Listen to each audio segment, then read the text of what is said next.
요한복음 10장 22절부터 30절까지의 말씀입니다. 기도하고 말씀 나누겠습니다. 귀하신 주님, 오늘도 귀한 말씀 나누려고 합니다. 오늘도 이 말씀을 통하여서 우리의 심령이 새로워지는 귀한 시간 되어지게 하여 주옵소서. 예수님의 이름으로 기도드리옵나이다. 아멘. 오늘은 오늘 이어서 행복하다라는 제목으로 같이 하나님 말씀 나누겠습니다. 우리 옆에 있는 분하고 이렇게 고백합시다. 오늘 이어서 행복합니다. 오늘 이어서 행복합니다. 아멘. 네. 정말 오늘 이어서 행복합니다.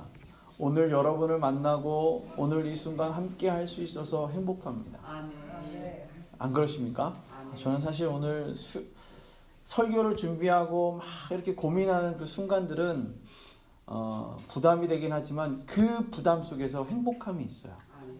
여러분들과 어떤 말씀을 나눌까, 그리고 하나님이 무엇을 말씀하실까에 대한 너무나도 행복함이 있어요. 아멘. 그래서 오늘 이 말씀을 준비하기 위해 일주일 동안을 보내면서 하나님이 그래, 오늘이 있어서 오늘이어서 행복하다라고 우리에게 말씀하십니다. 아멘. 지난 주간 어버이주일이 있었습니다. 오늘은 저희가 어버이주일로 지키고 있는데 60이 넘고 저희 교회 조건이죠. 60이 넘고 일단은 백발로서 머리에 염색을 해야 되시는 분들만 어버이주일에 카네이션을 달아드리는 일을 하는데요.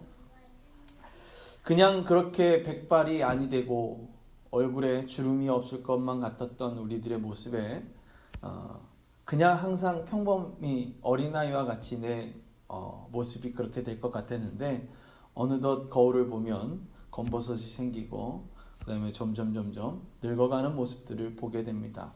항상 우리들 마음에 오늘이었으면 하는, 오늘처럼 항상 이렇게 유지되면 내 탱탱함이, 내 싱그러움이 그렇게 유지되었으면 하는 그러한 욕구가 있지 않나 생각합니다. 오늘만 같아라 라는 이야기도 있죠. 오늘만 같아서 행복이 지속되기를 바라는 사람이 말하는 바람이 아닌가 생각됩니다. 어찌 되면 그는 오늘이 행복한 삶을 살고 있는 분이었을 거고요. 반대로 얘기하면 오늘이 지나가면 내일이 행복하겠지라고 생각하는 분들에게는 참 불행의 시간이지 않나 생각합니다. 그러나 우리 하나님은 우리에게 말씀하고 계십니다. 오늘이라는 그 순간은 내게 최고의 행복의 순간입니다. 전 항상 보면 어린 시절의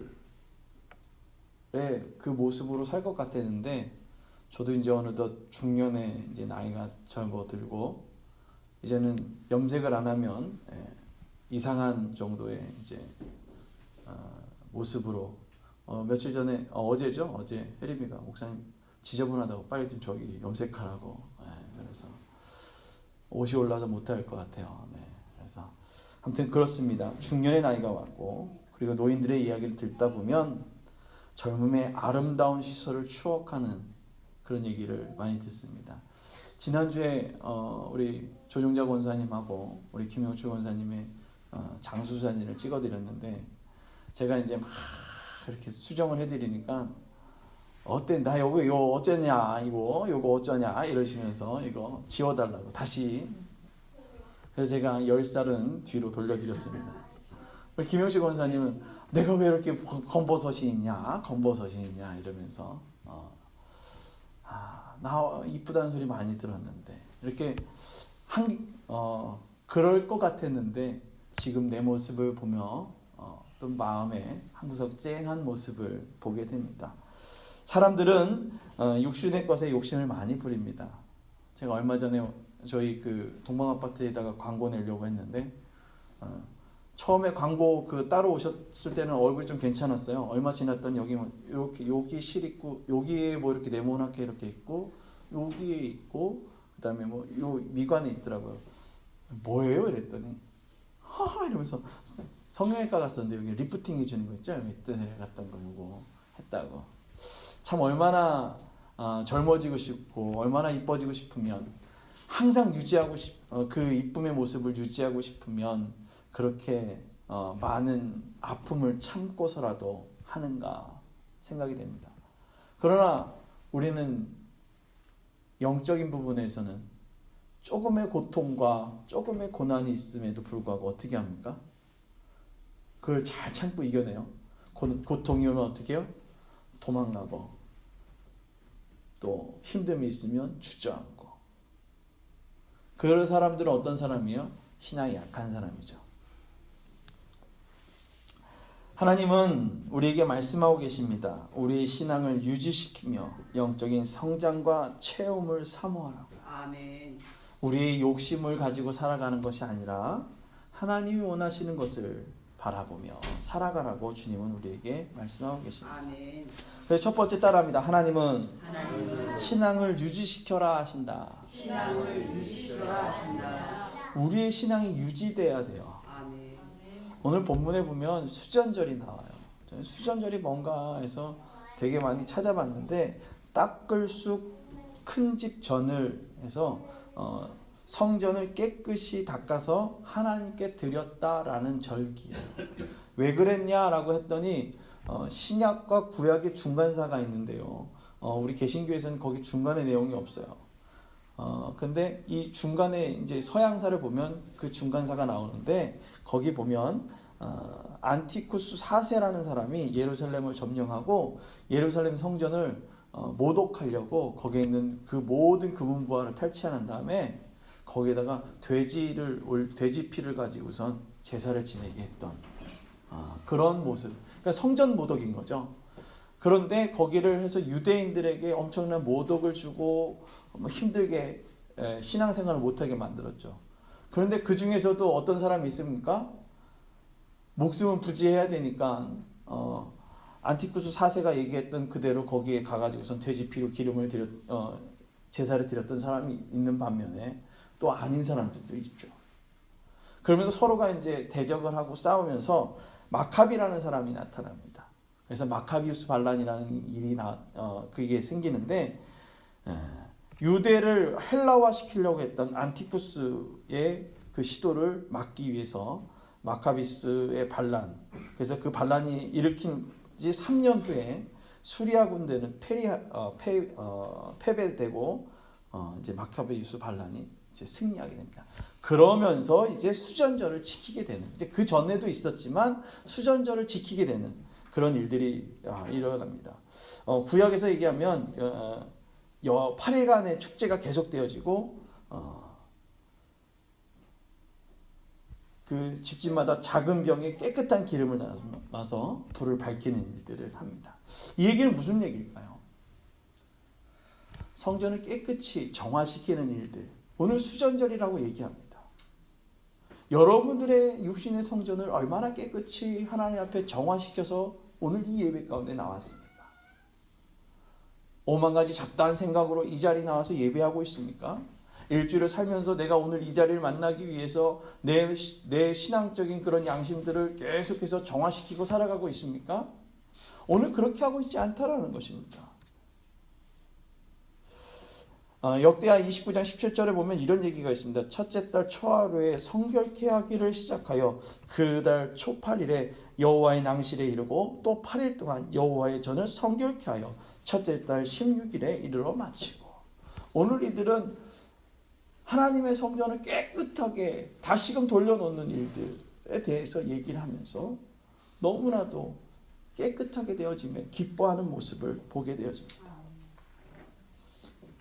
다시금 수전절을 얘기하자면요, 잃었던 주권이 되찾고 상실된 하나님의 관계가 회복되어지는 구원의 절기였기 때문에 오늘 요한은 예수의 메시아의 사역과 관련해서 수전절을 언급하며 하나님의 아들이며 또 예언된 메시아로서 유대인들에게 구원의 희망을 주실 분이라는 구속사적 의미를 부여하고 있다는 거예요. 예수 그리스도가 여러분들을 구원할 수 있는, 그래서 그 주님과 어떻게 해야 됩니까? 계속해서 신앙의 관계들을 유지시켜 나아가야 된다는 것입니다. 오늘 수전절이 이르는 겨울, 예수님은 성전에서 사역을 시작했어요. 오늘 왜 하필이면 겨울이라라고 시작되었을까요? 겨울에는 사람과 이야기할 때 따뜻하게 이야기를 합니까? 공격적이고 방어적으로 이야기합니까? 오늘 여기서 요한은 겨울이라는 이야기를 하면서 방어적인 그 모습을 얘기하고 있는 거예요. 그래서 어떻게 하면 예수 그리스도를 올무에 넣을까 고민하고 있는 그들이에요. 반대로 우리가 신앙생활을 하면서 믿지 않는 자들이 우리를 어떻게 하면 올무에 넣을까? 이걸 조금 더 깊이 얘기하면 예배를 드리러 나오는데 예배를 어떻게 하면 못 드릴까에 대해 고민을 가지고 우리에게 덤비더라는 겁니다. 오늘 유대인들은 에워싸서라고 얘기합니다. 에코클로산이라는 이 헬라어는 빙빙 둘러싸다라는 거예요. 예수의 자신에 대해서 명백한 증언을 하게 하도록 옆에서 계속해서 부추기는 거예요. 사람들이 혼자서 얘기할 때 실수를 합니까? 여럿이 딱 모아놓고 한 사람 가는 너 얘기해봐 너 얘기해봐 이럴 때 실수를 많이 해요. 너 얘기해봐. 그거 아니잖아. 얘기해봐 얘기해봐. 그래서 어떻게 사기치는 사람들이 혼자 쳐요? 둘이 쳐요? 혼자 쳐요? 혼자 사기쳐요? 사기를 혼자 당하죠. 네. 보통 3명, 4명이 작업합니다. 그래서 어떻게 합니까? 정신을 쏙 빼놓고 말을 실수로 가게 합니다. 오늘 예수 그리스도가 그렇게 실수할까? 오늘 이 유대인들은 예수 앞에 그렇게 몰아치기 시작했다는 것입니다. 겨울바람이 우리의 몸을 둘러싸 우리를 춥게 만든 것 같이 세상은 우리의 신앙을 꺾으려고 많은 올무를 만들어 놓고 우리를 그 올무 안에 넣어버립니다. 수많은 형태의 올무와 협박이 우리의 신앙을 힘들게 만들며 우리의 신앙이 유지되지 못하게 만든다는 것입니다. 신앙은 유지되어야 하는 것입니다. 하나님이 우리를 부르시는 순간까지 우리의 신앙이 건강히 유지되어야 하는 것입니다. 저는 어린 시절 밤중에 화장실에 가려면 무서워서 할머니를 꼭 깨우곤 했습니다. 저희 디귿 미음자 집이었거든요. 미음자 집. 큰 대문이 있고 곡간이 있고 그 앞에 보면 왼쪽에 그 소를 하는 축사가 있어서 거기서 똥이 나와가지고 그 똥더미를 만들어 놓고 썩혀가지고 거름을 만드는. 그럼 제가 화장실을 못 가요. 왜냐하면 화장실이 어마어마하게 깊고요. 거기 그 나무가 2개 있어가지고 올라가면 무서워가지고 덜덜덜덜. 낮에도 못 가는데 밤에는 얼마나 더 못 가겠습니까? 그럼 할머니 깨우는 거예요. 가자고. 오줌 매렵다고. 그럼 나가가지고선 싸는데 어느 날은 딱 하늘을 보니까 그렇게 밝은 거예요. 그럼에도 불구하고 그 밝은 밤에 혼자 있으면 무섭더라는 거예요. 누가 옆에 같이 있어주기만 해도 그냥 든든한데 참 어때요? 두렵더라는 거예요. 요즘 핵가족을 살고 있어요. 그래서 옆에 부모와 이렇게 같이 살지 않고 이렇게 단둘이 살아가는 이제 가정이 많은데 남편이 결혼을 해가지고선 애를 낳고 남편이 출장을 갔어요. 근데 남편이 혼자 있을 때는 애가 없을 때는 남편하고 남편이 출장 가면 그렇게 그냥 무서워가지고서 잠그고 있는데 애 하나만 있어도 어때요? 든든하다 그러죠. 그렇듯 옆에 무엇인가 있다라는 것이 그렇게 든든한 거예요. 오늘 여러분들의 마음을 든든히 채워주실 성령이 여러분 안에 함께 하실 것입니다. 아멘. 그래서 놀라지 마십시오. 뭔가 에워싸인다 하더라도 놀라지 마십시오. 유대인들이 여러분들을 힘들게 할지라도 여러분들의 삶에 그렇게 여러분들을 힘들게 할지라도 여러분 두려워하지 마십시오. 하나님께서는 혼자가 여러분들을 있게 만들지 아니하시고 여러분과 함께 하십니다.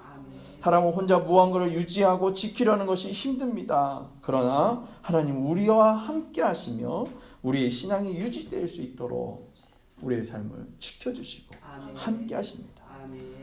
그래서 두 번째로 하나님 우리에게 뭐라고 말씀하시냐? 하나님은 함께 하십니다. 함께 하십니다. 아멘. 우리 여러분 옆에 있는 분에게 선포하십시오. 하나님은 당신과 함께 하십니다. 하나님은 당신과 함께 아멘 소리가 적었어요. 다시 한번. 하나님은 당신과 함께 하십니다. 하나님은 당신과 함께 하십니다. 아멘. 아멘. 아, 네. 우리 이순호 집사님 제일 크게 했어요. 네. 땡큐. 네. 하나님은 여러분과 함께 하십니다. 네. 여러분의 삶 가운데 늘 동행하시고 함께 하세요. 보이지 않았던 예수님의 사역에 대해서 보여달라고 유대인들은 예수님께 말하고 있습니다. 좀 보여주십시오. 그런데 이전에 한 일을 보면 메시아임을 충분히 알 수 있었어요. 요한복음 5장 16절부터 47절이나 6장 32절부터 59절 그리고 7절부터 14절, 7장 14절부터 30절 이 얘기를 보면 어때요? 다 알 수 있었던 얘기예요. 예수님 앞에 나와서 예수님 보고 당신의 사역에 대해서 다시 한번 당신이 정말 메시아인지에 대해서 얘기하십시오라고 그들이 나왔다는 얘기는 몰랐을까요? 알고 있었던 것입니다. 알매도 불구하고 그것을 얘기하고 그를 올무로 몰아넣었죠. 칼빈은 이런 얘기를 합니다. 귀머거리에게는 모호하게 들리지만 지극히 평이하고 혼돈될 수 없는 예수님의 교훈을 유대인들이 비난하고 있다고요. 그것이 당연하게 여길 수 있는 것이지만 그것은 당연한 것이 아니라 감사였고 하나님의 능력이었고 하나님 우리를 지켜주심이었다는 것입니다. 수많은 일들이 일어났지만 그 시대 때에 비슷한 일들을 했던 사람들이 있었어요. 그러나 그것을 누구로 봅니까? 사람의 능력이나 사람의 주술로 보는 것이 아니라 무엇으로 봐야 됩니까? 하나님의 능력으로 바라봐야 되는 것입니다. 내 아버지의 이름으로 행하는 일들이 모두 아버지의 일들이었다. 모든 것들이 성령의 영광, 성부의 영광을 위해 행하진 것이다. 그가 함께 했기 때문에 되어지는 것이다. 그의 이름으로 내가 했기 때문에 되어지는 것이다. 예루살렘 성전을 회복시킨 것처럼 이스라엘을 로마의 압제로부터 회복시켜주는 그 메시아에 기대했던 것입니다. 그러나 유대인들이 이처럼 예수를 참 메시아로 보지 못했던 이유는 그들이 예수가 행하신 기적을 그 기적 자체만을 관심으로 표명했기 때문에 기적이 중요한 것이 아니에요. 사람이 살아난 그 기적이 중요한 것이 아니에요. 그 살아나게 하신 하나님의 능력을 믿고 선포하는 것입니다. 아멘. 여러분 이 자리로 예배 오기 쉬웠습니까? 여러분들의 발걸음을 지키신 누구예요? 하나님이야. 아멘. 여러분과 함께하며 여러분들의 발걸음을 지키시고 여러분의 삶의 생명을 불어넣으시며 여러분의 놀라운 능력으로 함께하신 하나님을 믿으셔야 됩니다. 아멘. 유대인들처럼 우리의 신앙의 관심은 하나님과 함께함에 있는가 아니면 혹 하나님과 함께 나타날 때 나타나는 그 놀라운 능력에만 관심이 있는가 하는 것입니다. 함께하고 계시는 하나님, 함께하고 있는데 증거만을 보여달라고 하는 그 신앙의 모습들, 우리는 그 신앙에서 벗어나야 합니다. 내가 보고 있는데 또 보여달라고 얘기하는 거예요.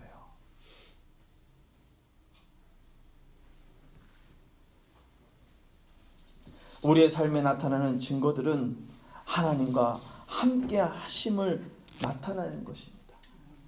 여러분 삶에 나타나는 그 모든 증거들은 하나님이 여러분과 함께함을 오늘 말씀하고 계십니다. 아멘. 오늘 26절 27절에 이렇게 얘기합니다. 너희가 내 양이 아니므로 믿지 아니하는도다. 내 양은 내 음성을 들으며 나는 그들을 알며 그들은 나를 따르느니라. 아멘. 양은 목자의 음성을 알고 있습니다. 그래서 목자가 부르면 그 양은 멈칫하고 돌아옵니다. 태어난 지 얼마 된 아이도 자신의 이름을 부르면 그 소리에 반응하는 것을 봅니다. 엄마의 목소리를 들으면 그 아이는 움직입니다. 그리고 아빠의 심장소리보단 엄마의 심장소리에 더 반응을 합니다. 함께 유지했기 때문입니다. 아이가 엄마의 자궁에서 착상되며 사람의 형태로 만들어지는 그 10달이라는 시간 동안 함께 했었기 때문에 그 소리에 반응하는 것입니다. 그리고 그 소리에 움직이는 것입니다. 아이는 엄마의 모유 냄새를 맡거나 엄마의 음성과 자궁에서 있었던 그 압력이 있어야 그 아이는 엄마 품속에 함께하는구나 느끼고 있는 것입니다. 제가 작년 9월 달에 그 제주도 갔었는데요. 우리 목회자분들하고 같이 가서 이제 태어난 지 얼마 안 된 아이가 이제 왔어요. 돌진한 아이죠. 돌진한 아이가 왔는데 부모가 애가 안 잔다는 거예요. 줘보라고. 저한테 온 지 5분도 안 돼가지고선 꼭 끌어놓으니까 애가 그냥 저도 같이 졸았잖아요. 따뜻해가지고. 그렇습니다. 여러분들에게 중요한 것은 하나님이 여러분들을 사랑했던 그 순간의 그 상황을 어떻게 해야 됩니까? 유지시켜줘야 돼요. 하나님이 함께 하심을 느낄 때 그 순간을 느끼는 거예요. 우리와 함께 하시는 하나님은 우리의 영혼에 늘 말씀하시며 우리의 영혼이 그 소리에 반응하기를 원하십니다. 그런데 그 반응이 있을 때 목자로부터 인도되어져서 맛있는 풀을 먹었던 것 같이 기쁨의 소리가 넘쳐나게 되는 것입니다. 목자는 양떼의 생명입니다. 양떼를 위해 생명을 포기함으로 그의 생명을 다시 얻기 때문입니다. 이러한 목자의 상이 참 목자 그리고 메시아라고 얘기합니다. 우리의 신앙의 모습에 생명을 넣어주신 예수님의 사랑과 함께 하심이 깨달아지는 은혜가 그리고 그 은혜를 누리는 우리 모두가 되기를 바랍니다. 그 깨달아지는 은혜가 우리의 온몸에 감각을 총동원해서 듣고 깨닫는 삶을 살아갈 때에 우리 하나님 여러분들의 삶을 채워주십니다. 따라합니다. 하나님은 우리의 삶을 채워주신다. 아멘. 여러분 잘 채워져서 넘쳐날 때 어떻게 하실 겁니까? 그냥 채워주심에 감사해서 멋대로 살 거예요? 아닙니다. 하나님을 꼭 안아야지. 하나님 꼭 안아야 되죠. 땡큐. 네. 28절부터 30절까지 이렇게 얘기합니다. 내가 그들에게 영생을 주노니 영원히 멸망하지 아니할 것이요 또 그들을 내 손에 빼앗을 자가 없느니라. 그들이 주신 내 아버지는 만물보다 크심에 아무도 아버지의 손에서 빼앗을 수 없느니라. 나와 아버지는 하나이라 하신대. 목자는 양의 눈높이에 있는 것이 아니라 더 높은 눈높이에서 바라보며 양의 먹을 것을 인도해 주시고 그들의 필요를 채워주십니다.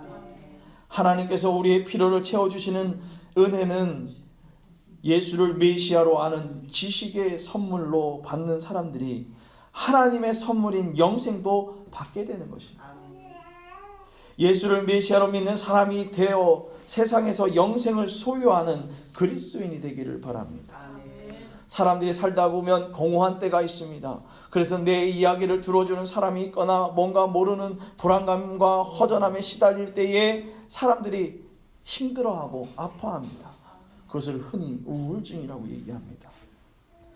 그 시달린 사람들이 대부분을 보면 내 필요가 나의 노력으로 인해 채워진다라고 이야기하게 됩니다. 그러나 구멍난 독에 아무리 물을 넣어도 그 물이 채워질 수는 없습니다. 만족감이 필요를 채울 수가 없어 수많은 일을 하지만 허무함만 남게 됩니다. 예수님이 세상 사역을 하시는 동안 끊임없이 밀접한 관계를 나타내는 표현은 그 표현들로 통해서 자신과 하나님이 하나라는 사실을 강조했습니다. 그래서 예수님은 아버지가 일하시니 나도 일하신다 하였고 자신을 본 자는 아버지를 보았다고 말씀하였습니다. 오늘 예수님이 이렇듯 하나님의 뜻에 순종하셨던 것처럼 예수님의 소유된 성도들은 예수님의 뜻을 따라 그분의 새 계명인 서로 사랑하는 계명을 따라 순종하는 삶을 살아야 합니다. 여러분 찬양 가사 중 성령이 오셨네라는 찬양이 있습니다. 그 찬양의 가사를 보면 이렇게 얘기합니다. 허무한 시절 지날 때 깊은 한숨 내쉴 때 그런 풍경 보시며 탄식하시는 분인데 고와 같이 너를 버려두지 않으리. 내가 너희와 영원히 함께하리라. 성령이 오셨네. 성령이 오셨네. 내 주에 보내신 성령이 오셨네. 우리 인생 가운데 신이 찾아오셔서 그 나라 꿈꾸게 하시네. 억눌린 자, 갇힌 자, 자유함이 없는 자, 피난처가 되시는 성령님이 계시네. 주의 영이 계신 곳에 참 자유가 있네. 진리의 영, 성령이 오셨네. 오늘 우리와 함께 하시는 하나님께서 우리에게 채워주신 은혜, 성령의 충만함을 받는 우리 모두가 되기를 바랍니다. 예수님의 제자들에게 나타나시고 그들과 함께 항상 함께 할 수 없어 하늘에 올라가기 전 그들에게 성령을 받으라 하셨던 것 같이 우리의 삶에 항상 함께 하시며 채우시는 은혜를 누리기 위해 요한복음 15장 4절부터 5절 말씀과 같이 내 안에 거하라. 나도 너희 안에 거하리니. 거하라. 가지가 포도나무에 붙어 있지 아니하면 스스로 열매를 맺을 수 없음 같이 너희도 내 안에 있지 아니하면 그러하리라. 나는 포도나무요 너희는 가지라. 그가 내 안에 내가 그 안에 거하면 사람이 열매를 많이 맺나니 나를 떠나서는 너희가 아무것도 할 수 없습니다. 아멘. 하나님과 함께하는 자, 하나님과 동행하는 자, 그 사람만이 무엇을 할 수 있습니다. 누가 채워주기 때문에요? 하나님이 채워주시기 때문에. 우리의 삶을 채우시고 열매 맺게 하시는 하나님의 은혜를 누리며 살아가는 우리 모두가 되기를 바랍니다. 신앙생활을 하는 우리의 삶에 신앙이 유지될 수 있도록 내가 하는 것은 참 어렵습니다. 그러나 하나님은 우리와 함께 하시고 우리의 신앙이 유지되게 하시며 하나님이 우리의 삶에 채우시는 은혜를 누리라고 말씀해 주십니다. 세상은 혼자 무엇인가 할 수 있을 것 같이 우리에게 교육시킵니다. 그래서 스스로 결정하는 것이 똑똑한 사람이라고 가르치고 있습니다. 어떻게 보면 그것이 참으로 올바른 것 같습니다. 그러나 현대인들에게 많이 있는 병이 있습니다. 결정장애라고요. 결정을 하며 그 결정을 유지하는 것이 어려워 늘 고민하고 있는 그들의 모습. 오늘 점심에 무엇을 먹을까 본인이 결정하지 못하니까 무엇을 물어봅니까? 핸드폰을 열죠. 오늘의 추천. 이 핸드폰이 있으면 오늘 내가 무엇을 먹을지 결정하지 못하는 이 안타까운 현실에 살아가는 우리들의 모습. 성령의 충만함을 받으십시오. 아멘. 때를 따라 도우신 하나님의 은혜. 밥을 먹는 것과 같이 그 모든 아주 기본적인 것까지도 하나님 무엇을 먹을까요? 라고 물어볼 수 있는 어떻게 보면 어리석은 모습이라고 사람들은 얘기하지만 그것이 하나님이 보시기에 가장 아름다운 모습입니다. 아멘. 하나님은 우리의 신앙이 유지될 수 있도록 함께 하십니다. 아멘. 우리의 필요를 채우십니다. 아멘. 사랑하는 축복교회 모든 성도들은 세상의 모든 결정을 내가 내리는 것이 아닌 하나님께 기도로 물어보고 응답받아 날마다 하나님과 함께 동행하고 체험을 받는 모두가 되기를 주님의 이름으로 축원합니다. 아멘. 기도하겠습니다.